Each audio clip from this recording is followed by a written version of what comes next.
മാതാപിതാക്കളോട് രാസലഹരിക്കടിമയായ മകന്റെ കൊടും ക്രൂരത.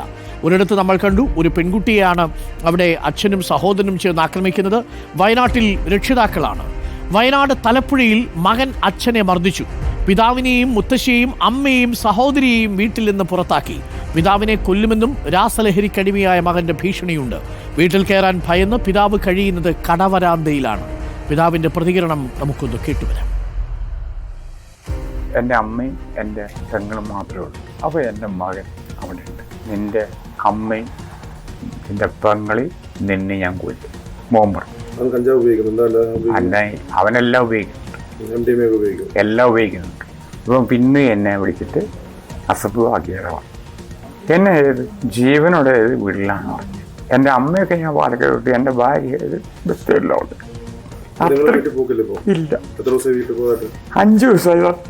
ഈ ലോകം ജീവിക്കാനുള്ള അധികാരമില്ലെങ്കിൽ ഇനി ആത്മഹത്യയിലാണ് സാർ, നിവൃത്തിയില്ല. സത്യമാണ്.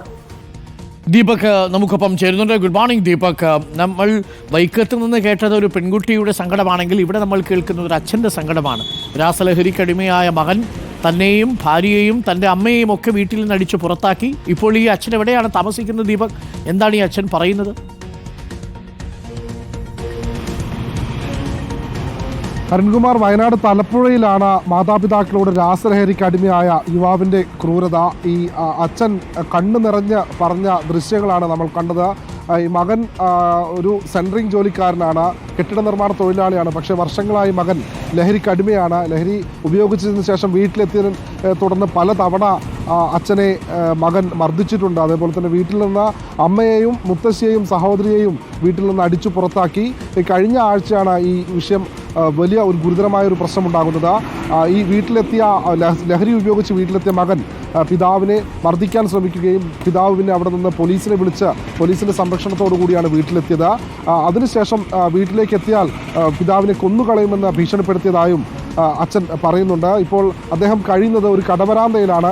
7 ദിവസമായി വീട്ടിലേക്ക് പോയിട്ട് നിലവിൽ പോലീസ് എത്തി മകനായുള്ള അന്വേഷണം നടത്തുന്നുണ്ടെങ്കിലും ഇയാളുടെ ഫോൺ സ്വിച്ച് ഓഫാണ്. ഇയാൾ എവിടെയാണെന്നുള്ള കാര്യം ഇതുവരെ മനസ്സിലായിട്ടില്ല. മുൻപ് പോക്സോ കേസിലും ലഹരി കേസിലുമൊക്കെ പ്രതിയായ ആളാണ് മകൻ.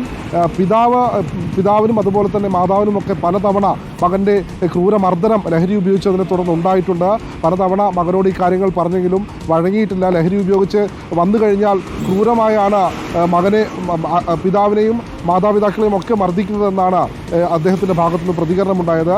നേരത്തെ, അതായത് മകൻ്റെ പേരിൽ മുൻപ് കേസുകൾ ഉണ്ടായിരുന്നു. പോലീസിൽ ഈ അച്ഛൻ പരാതി നൽകിയിരുന്നു. പക്ഷേ പോലീസ് അത് പരാതി ചെവിക്കൊണ്ടില്ല.